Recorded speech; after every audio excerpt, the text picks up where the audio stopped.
My name's Angelo, and welcome to We Want Picks. I'm going to break down the entire UFC Vegas 80 fight card, giving you my picks, predictions, and DraftKings plays. But before I do, let's take a look at the wild success that our premium members have been having. If you don't know what a premium member is, just go to WeWantPicks.com, click Become a Member at the top. It's only $10 a month, and you're going to unlock the world, all sorts of DraftKings tools and insight and information. And this is what our community has done with that. They've put up more than $390,000 worth of winning DraftKings tickets. Everything from a couple $100 to $78,000. It's absolutely amazing what our community has been able to do with our insight, our tools, our information, their insight. All of that combined is a perfect recipe for success. And if you become a premium member, you'll unlock everything you need, including the best DraftKings ownership projections in the game.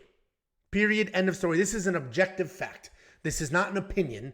We literally have the best ownership projection in the game. It's not for me. I pay somebody to come up with these numbers. We beat Roto Grinders, Awesome, all these giant DFS companies that are charging $80 a month just for UFC or hundreds a month for Awesome. We're beating every single one of them. We're also going to give you insight and information.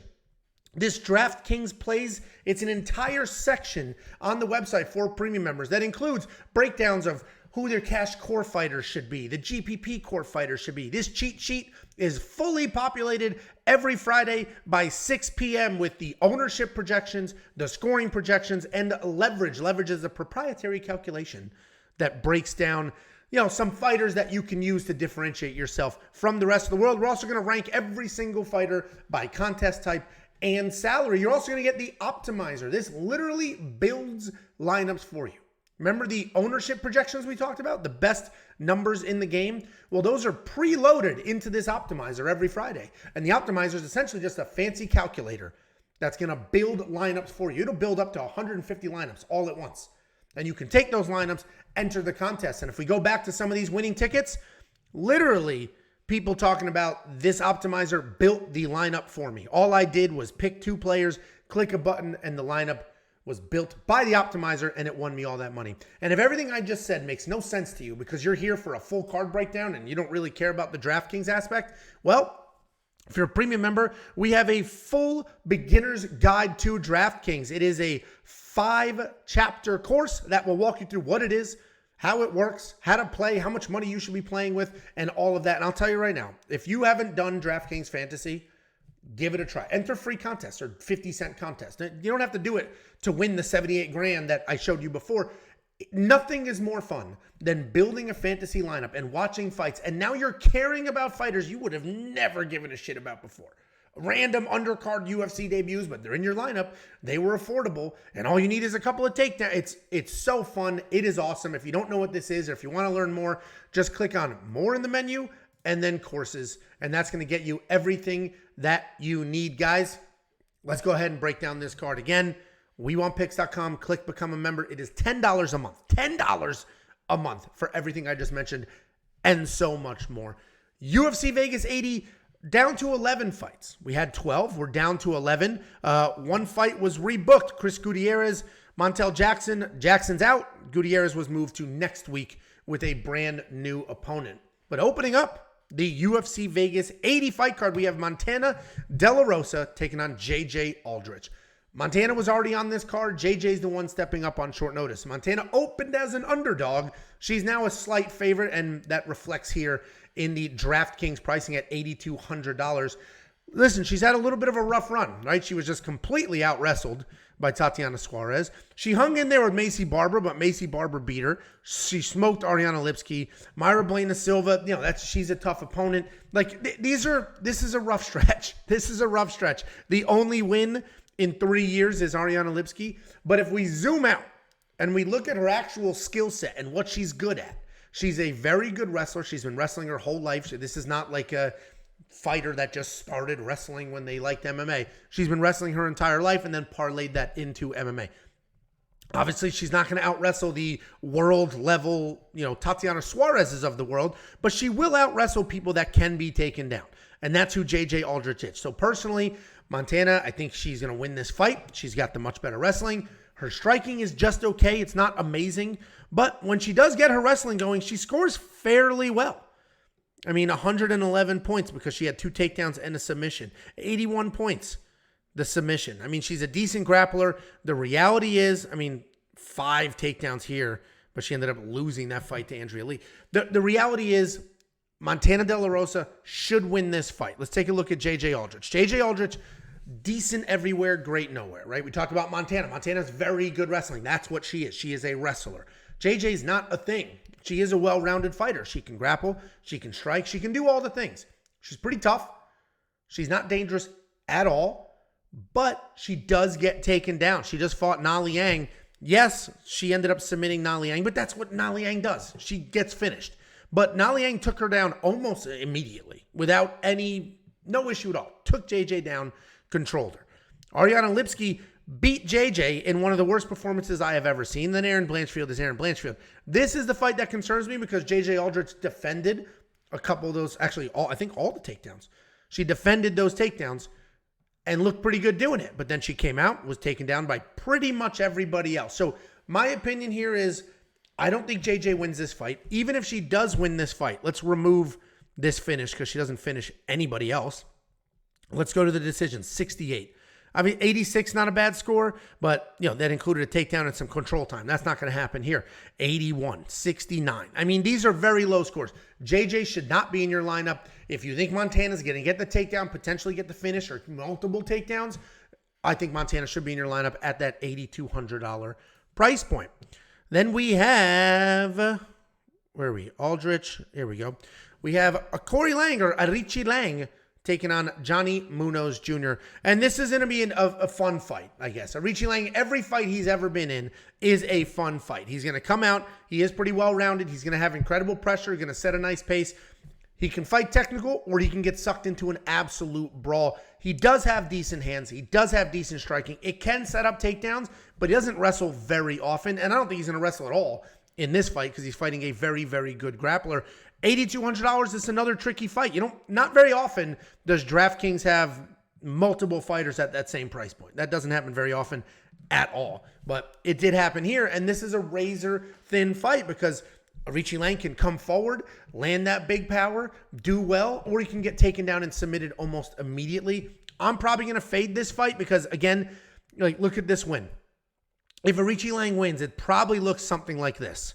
No takedowns, because he's not going to want to be on the ground with Johnny Munoz Jr. A whole bunch of strikes, but not enough to score that well. I mean, people spent $8,500 on him, and he scored 65 points. That is very disappointing. He is taking on Johnny Munoz Jr. Johnny Munoz Jr., phenomenal grappler, decent striking. I mean, his grappling is phenomenal. He's very slick, very dangerous on the ground. Dangerous early. He will tend to fade as the fight goes on and get more and more desperate. This fight here, the Santos fight, I mean, that was absolutely pathetic. He was pulling guard. It was just pathetic. It was just pathetic. Very sad to see. You just, to fight at this level, right? You're in the biggest, best fighting promotion on the planet, and you're pulling guard. It's pathetic. It's pathetic. Anyway, let me back up. He is very dangerous on the ground. He does have very good jiu-jitsu, which is why he's pulling guard. He has decent striking.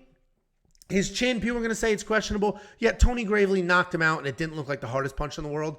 But Tony Gravely hits hard, big, for the weight class. Big, strong, fast. Outside of that, Johnny Munoz is a pretty durable guy, decent chin. I think Johnny actually wins this fight. $8,000, I'm probably not going to spend it because, again, let's take a look at a decision. 83 points. That's not terrible. 2 takedowns, some control time. Obviously, if you think he's going to get the submission, then he's worth the money. But I can't throw a guy in my lineup that was pulling guard like an absolute child in his last fight. So I'm probably going to fade this fight, but I do think Johnny can squeak out the win. But even if you have Aoriqileng, he doesn't score that well. So this is probably a no-go on both sides for me. Then we have Vanessa Demopoulos. And she's taking on Kanako Murata.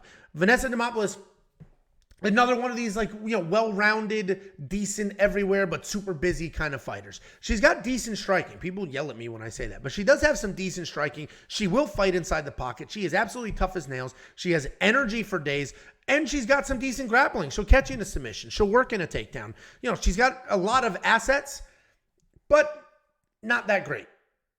almost like JJ Aldrich minus all the experience, right? Decent everywhere, great nowhere. Her biggest asset is definitely her cardio. She will set a pace, she will keep going, and she will not quit. She is incredibly, incredibly tough, and she will hang in that fight. She is coming off this loss to Karolina Kowalkiewicz where she just couldn't get anything going, but it was just the gap in experience was the gap in experience is what was evident to me. It just felt like, yeah, Karolina been into, the upper echelon of women in that division for the last 10 years. And it just seemed like she was able to make sure that Vanessa couldn't get going. Make sure Vanessa couldn't just stay busy and try to outwork her. But Vanessa Demopoulos, good fighter, has the tools, has the energy. But the reality is, and she does score well in these wins because she is so busy. 100 points. Yes, she had 2 takedowns. 92 points in this win. It was a submission, but no takedowns, no meaningful control time. Just caught her quick. Caught her nice and quick. But the reality is, I think Vanessa's going to lose this fight because she's fighting Kanako Murata. Where are you? And Kanako Murata is a jacked wrestler. It's just that simple. Her striking is borderline atrocious, but she does have power, and she will bomb. She will come forward. She will bomb. She's tough. She's gritty. She does have cardio, and she's got very, very good wrestling. She is a wrestler that has transitioned to MMA. Solid BJJ defense. She broke her arm here in this Virna Jandiroba fight, and she's been gone for 2 years because of that. So this isn't, she lost to Virna, she was out-wrestled. No, she broke her arm. She's got very, very good wrestling, very, very good control. $8,900 is a lot of money to spend. I do think she'll be worth it. The 2-year layoff concerns me because you just never know. But she's still young. She's only 30. Like I said, she's jacked. She hits hard on the feet. And she's just going to be diving at legs. They're not the cleanest takedowns, especially for somebody with this level of wrestling. But I think she does get the takedowns. I think she controls. She gets multiple takedowns, potentially a finish. Probably not. Vanessa's super tough, but I would frankly rather have 6 takedowns than a finish in the second round. I think it scores better, especially when you factor in the control time. So Kanako Murata is probably going to be in my lineup at that $8,900. Then we have Nate Maness taking on Mateus Mendonca. Mateus Mendonca, this guy was undefeated. He did lose his UFC debut, but this was against Javid Bajarat. I mean, that is not a easy UFC debut. It just isn't. Javid is very well-rounded, very good. But Mateus Mendonca is a shoot-a-box fighter. And we know all these shoot-a-box fighters are very, very dangerous. They dye their hair. And, can be a little careless. They're just so focused on getting a finish. They can be hitted. Oh my God. They can be hit. They can be taken down. They can be controlled because they're so dangerous. They're so aggressive. It's that old school Vanderlei Silva style of, I'm going to come in here and I'm going to try to take your head off. And because of that, Mateus, again, very dangerous, but he can be taken down. He can be hit. He's very, very hittable. And if you keep a fight technical, if you keep a fight clean, if you work in the takedowns when he's coming forward aggressive, you could absolutely win this fight. But Mendonca, as dangerous as he is dangerous on the feet. He is dangerous on the ground. He is mostly a grappler. He's going to come forward, bomb away like crazy, try to get you to the cage, try to get the takedown. That is typically his style. He took down Javid twice, which is a feat in and of itself, frankly. But the reality is, I'm going to say dangerous over and over and over because it is very important. Mateus Mendonca is very, very dangerous in this fight. But if he doesn't get an early finish, he's going to start to fade. He's going to stay reckless. He's going to stay tough, but he will start to fade. This thing's going to come off the punches. The scrambles are going to be a little slower, and he can lose that decision. But he is fighting Nate Maness. This is an interesting fight because Nate Maness is a well-rounded guy. He's got solid submissions, decent power, decent kickboxing. He's very tough. He's willing to slug it out. He does have wrestling, but he doesn't really use it that often. He hasn't wrestled in the last couple of years. Granted, Ulanbekov, Nurmagomedov, not easy fights. But he's not a wrestle-first kind of guy. He should be. In this fight, he should wait, let Mateus come charging in, duck, shoot, and then just stay super safe on the ground because Mateus is very, very good on the ground. I think Nate Maness is very live in this fight. I think he can exploit and this Tagir Ulanbekov loss, this was a wild scramble. He just got caught in a scramble. That's all that was. And then, obviously losing to Nurmagomedov is what it is. But the reality is, if Nate Maness comes in here focused, clean, avoids the firefight, he could absolutely win this fight right out of the decision. You need underdogs in your lineup. I think Nate Maness at $7,200 is a solid underdog. I Dangerous was the key word when breaking down Mateus. But the reality is, if he doesn't get a finish early, I don't think he's going to get a finish. I don't even know if he'll win the fight if he doesn't get a finish early. So Nate Maness at $7,200 is looking pretty good. You should definitely have some exposure to Nate and Mateus in multiple lineups, because if Mendonca wins, he's going to score really well. If Nate Maness wins, he's one of the most affordable, solid underdogs on this card. Then we have Diana Belbita taking on Karolina Kowalkiewicz. I mentioned Karolina before, right? Because she beat Vanessa Demopoulos. Karolina is in the middle of a career resurgence. At some point, if you've been watching MMA for a while, she fought for a title. She was at the higher, let's go back to when she was actually winning. Not this 4-fight losing streak. That was tough. But if we go back, she had some very, very solid wins. She put together a nice body of work. Beat Rose Namajunas. Then she lost to Joanna Jędrzejczyk. Fine. Arguably one of the best ever. She lost to Claudia Gadeja. Fine. Very good, solid grappler. And she's beating these lower tier fighters is basically what's happening. And yes, she lost to Jessica Andrade. We know Jessica kind of sucks, but Jessica's a big, strong bully. She lost to Michelle Waterson, but this is in 2019, before Michelle Waterson was old and slow. Lost to the current champion. Lost to Jean Janan. Very good. The Jessica Panay loss is the only one that's kind of like, that shouldn't have happened. But took some time off. Came back, went to American Top Team, put it all together, and now she is in the midst of this career resurgence. She is older, but she's got all the experience in the world. She's at a great gym. She seems to be adding tools to her bag. She took down Gomez twice.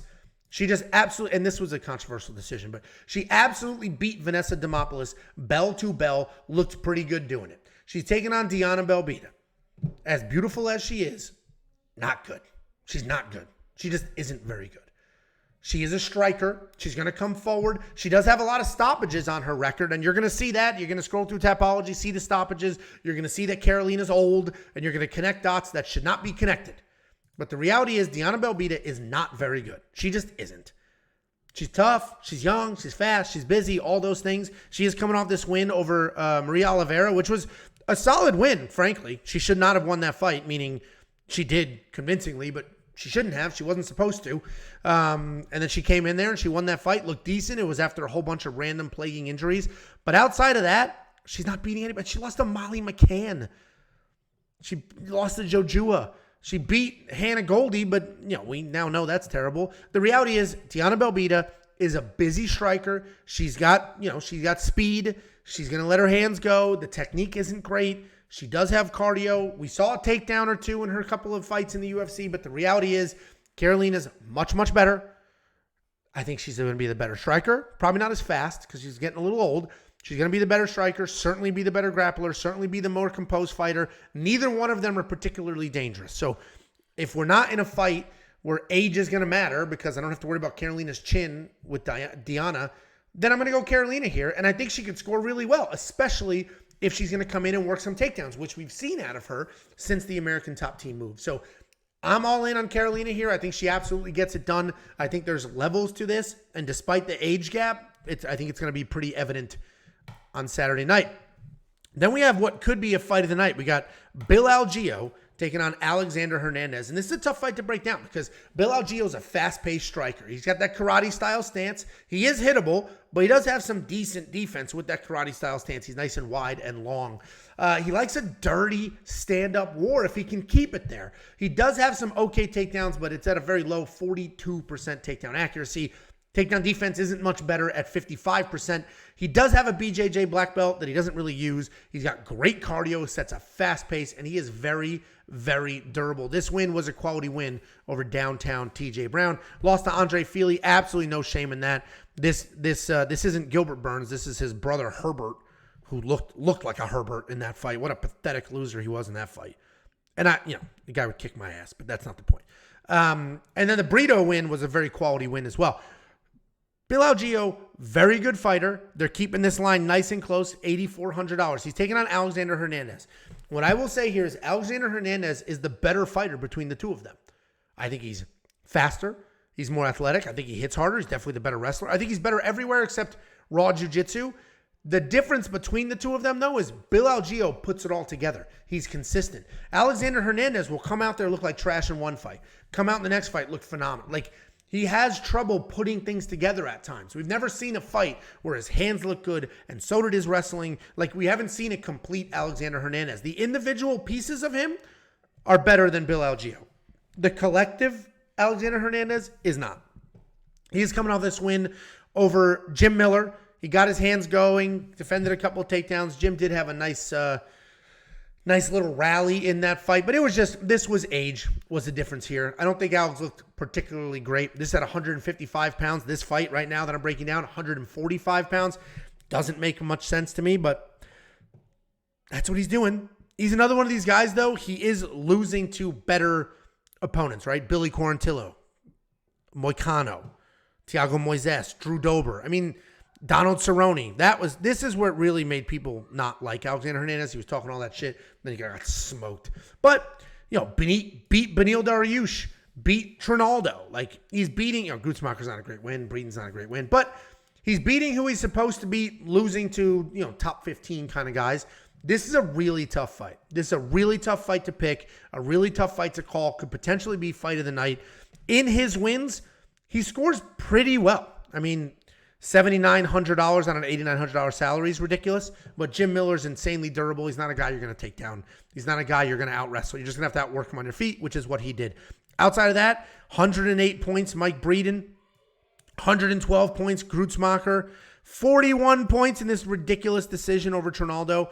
I'm probably not going to have Alexander Hernandez in my lineup. I may go the Bill Algeo route because I don't trust Alex's cardio. I think 145 pounds, a guy that's been KO'd before, you're going to suck all that energy at him. You're going to shrink him down. His chin's already going to be a little sketchy. I think Alexander Hernandez is probably going to lose this fight, potentially get finished. So I got to go Bill Algeo here at a somewhat affordable $8,400. Then we have Drew Dober taking on Aoriqileng. Both of these men were just knocked out. Both of them were just knocked out. Drew Dober, as we know, had, past tense, one of the best chins in MMA. He would stand there. You can hit him with your best shot. Half the time, didn't affect him at all. The other half of the time, it'd rock him, but he would just keep going. He wasn't finished. Would just get up, keep going, keep coming forward. He is a technical striker that as soon as he get hit, technique's out the window, and now he's just in a full-blown brawl. He hits very hard. Again, past tense, had a phenomenal chin. So now the question becomes, Drew Dober was just knocked out by Matt Frevola. He was winning that fight for, the couple of minutes before he got knocked out because he is a fast, clean, technical striker. He's all of those things. And he was winning that fight.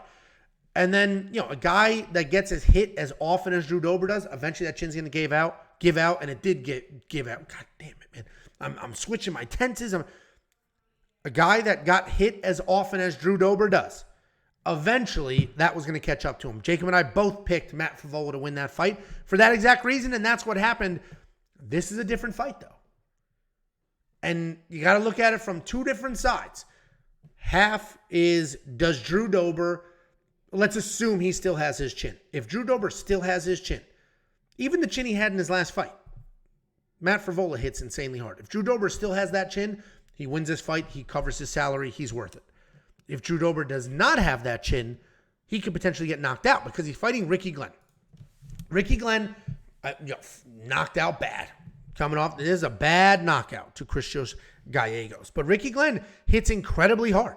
Like very, very, very hard. He's a volume striker. He's going to stand nice and tall. He's going to march forward, but stay out of the pocket. He wants to keep you at the end of his strikes. He does not want a dirty fight. Drew Dober does want a dirty fight. This is a clash of the styles. Typically, if you're trying to keep it clean and somebody's trying to make it messy, the person who's going to win is the more composed one, meaning you can keep it clean. You're going to keep the jab out there, stay on the outside, not get sucked into the war. That's not Ricky. Drew's just going to come in. He doesn't care if he's going to absorb any shots on the way, and he's going to get in his face, stay in the pocket, and he's going to slug it out. I do think Drew Dober wins. I think he probably wins by knockout here, but I don't know if I'm going to have Drew Dober in my lineup because I am worried about that chin. We have seen fighters time and time again that have phenomenal chins, and they eventually it's going to go. It's not going to last forever. That chin goes, and it just never comes back. We won't know if that's Drew Dober or not until this fight or maybe the next one. So pick-wise, I think Drew Dober wins, and history will tell us he's going to win by knockout. DraftKings salary-wise, he is very expensive, and I think it's a gamble. I think some of your lineups he should be in, and others he should not. But I do think Drew Dober wins, probably safe. But again, Aoriqileng hits very, very hard, and we just don't know what Drew Dober's chin is going to be in this fight or going forward. Then we have a phenomenal fight. We have Joaquin Buckley taking on Alex Morono.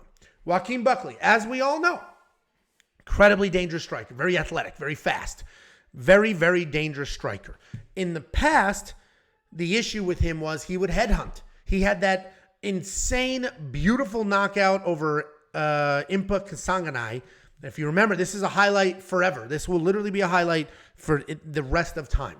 His leg was in the air. He did like a jump spinning back kick, kicked him right in the face. It was one of the best knockouts of all time. After that, he knocked out, Jordan Wright. Everybody knocks out Jordan Wright. Then he started headhunting a little bit. DiChirico caught him. And then, he got a couple of decent wins here. Duraev, that was his former teammate. He defended the takedowns. But he started headhunting. He started looking for the knockout, chasing the knockout. Chris Curtis blasted him. Imavov did what Imavov did. And then he just beat Andre Fiallo, who we now know is like ridiculously chinny. But all of these fights, from Curtis on down, were 170. 185. Now he's at 170. He fought Fiallo at 170. He actually looked good. He got the knockout, and that's not impressive. We know, well, it is impressive, but that's not the highlight of this fight. We know Andre Fiallo was very chinny. We know Joaquin Buckley hits like a freight train. What was impressive is the 2 takedowns. What was impressive is that he cut weight from 185 to 170. This guy was already jacked. Came down to 170. Seemingly kept the speed, seemingly kept the power, seemingly kept the cardio, and he looked good doing it. So Joaquin Buckley, who's not headhunting anymore, who's taking his time, he's finding a knockout, but he's finding it on his terms. He's not just running up there chasing it. He's still going to charge in when he has an opening, but he'll take his time. He'll work in a takedown. He is now a threat from multiple areas in a fight. I love Joaquin Buckley in this fight. I will say, Alex Morono is very, very underrated. This guy's an insanely high-level black belt in jiu-jitsu, but he doesn't use it. He wants to strike. Even this submission over Tim Means, he caught Tim Means in a guillotine. He didn't take Tim Means down and jiu-jitsu it up. He was, frankly, I think Alex Morono was losing that fight and then got the submission. But Alex Morono is very good. He's got all the jiu-jitsu skills. His striking is there. He does have decent hands. He dropped Ponzinibbio, and he comes charging in. He'll move his head and just throw a blast. He's got a very awkward style where big body movements, but he'll throw big punches and he will connect. Alex Morono is very, very good. He does get sucked in the brawls. You will hear his coaches yelling at me, screaming at him as loud as they can, screaming at him. Stop, chin down, hands up, stop, because he will get sucked into a brawl. Because of that, I have to go with Joaquin Buckley here. I think he's probably going to be in my lineup. Alex Morono, pretty tough guy. People keep saying he's got a questionable chin. I wouldn't necessarily say that. I mean, what, 2 TKO losses? 2 TKO losses? I mean, they're making it sound like this guy just gets put out constantly. The reality is, though, Joaquin Buckley is going to be the faster, harder hitting, better striker. Probably the better offensive wrestler as well. Jiu-jitsu-wise, Alex is the better guy. Style-wise, Alex's awkward movements might be an issue for Joaquin Buckley, but personally, I think Buckley's going to get it done. I am going against Jacob's lock of the week here, but I think just the speed, the power, and all of that is going to be the difference here. I'm not going to bet on Joaquin Buckley, but I may have him in my DraftKings lineup because the upside on him is huge. If he wins, it's going to be a nice, beautiful finish, and now we know he can work in some takedowns. I don't know if he's going to want to take down Alex Morono, but if he does want to, he definitely can.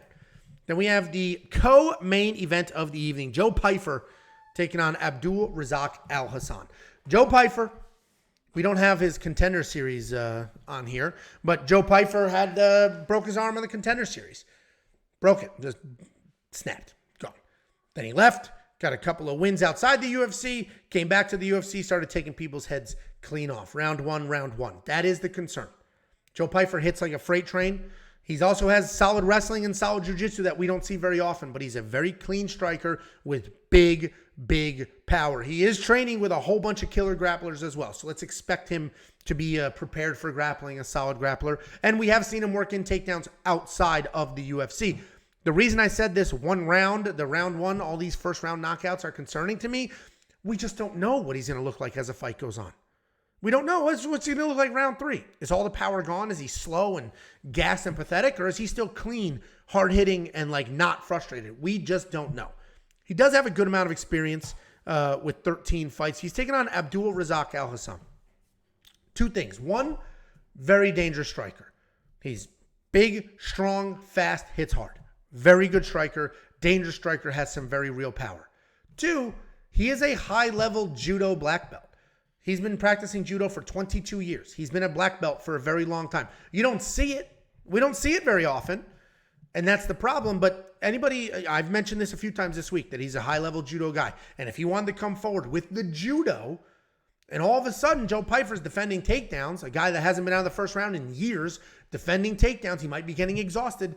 All of a sudden, Abdul Razak can have some success. But we can't trust him to use his judo. He hasn't used his judo in God knows how long. He's like, it's judo, not wrestling, but he's like all of these wrestlers in the past that found a little bit of power and then just, that was it. Ooh, I love throwing hands. And then they just want to throw hands. And that's basically what Abdul Razak Alhassan does. Powerful, fast, all those things. Tough. I mean, he worked in 3 takedowns against Joaquin Buckley. Buckley worked in some takedowns against him. That was kind of a sloppy back and forth fight. But the reality is, I think Joe Pyfer's going to take his head clean off. I think Joe Pyfer hits clean. He's accurate. We have seen Abdul Razak Alhassan get knocked out. Not a ton, but we have seen him get knocked out before. Joe Pyfer hits very, very hard. Joe will be in my lineup, but again, the concern is, what is this fight going to look like in the second, in the third round? I just don't know, but I do trust Joe to get it done, and I will probably spend that money. And then we have the main event of the evening. Grant Dawson wins this fight. Grant Dawson should be in your lineup. It's just literally that simple. He scored 90 points in a 3-round fight. Add 2 rounds to that, all of a sudden it's a 120-point win. Even in a decision, 120-point win, if not more. Actually, it will be more. My math is terrible. That's 30 points per round. So it'll be 120, 150-point win on this trajectory. He had 12 minutes of control time in a 15-minute fight. One of the most boring fighters you're ever going to get. But it's effective and it scores well. He's a phenomenal grappler, very good wrestler. You can trust him to stick to his wrestling. He's not going to, let me strike it. Nope. He's diving at legs, shooting takedowns immediately, and racking up control time. 12 minutes of control time. 10 minutes of control time with the finish. 7 minutes of control time with the finish. 8 with the finish. Look at the control time numbers. These are some of the most impressive control time numbers you're ever going to see from any fighter in UFC history, let alone this consistently. And because of that, Grant Dawson has to be in your lineup, especially your cash lineups. He's taken on Bobby Green. Bobby Green, we love Bobby Green. He's an exciting striker. At one point in time, he was a very good wrestler. Look at this. 2, 4, 3, 2, 2, 1, 1, 1. At one point in time, he was a very good wrestler. And then here, he just stopped wrestling. The Fiziev fight, he just stopped wrestling. He won that 3rd round, and that's when he really gained popularity. Then he smoked Aoriqileng. Then he smoked Haqparast. And then he took this Islam Makhachev fight on insanely short notice. And then Drew Dober put him out. The Gordon, no decision. There was I believe it was a headbutt.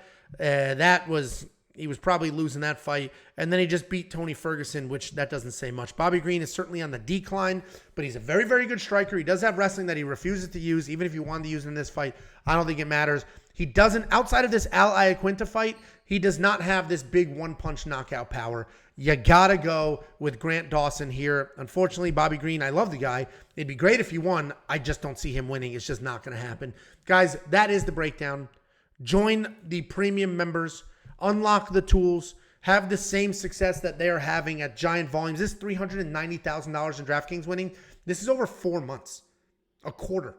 This isn't over a year, 6 years, 2 years since we've existed. This is over 4 months. 4 months. And it's not just, become a premium member and, get the optimizer. Yeah, the optimizer is amazing. It's going to build lineups for you, and it has built winning lineups that have made a lot of money. But you're also going to get the insight, the information, the tools, the data. And you're going to get the breakdowns of every single fighter for your contest type and what you should or shouldn't do with them. You're also going to get the course. If you don't know what any of this is, well, there you go. Let's go to courses. Let's click on the DraftKings Beginner's Guide, and it's going to walk you through what this is, how to do it, how to have fun, guys. WeWantPicks.com. Click Become a Member. It's only $10 a month, and we have, I think, a 7-event stretch or something like that. So you're going to get 4 events out of this. WeWantPicks.com. Click Become a Member.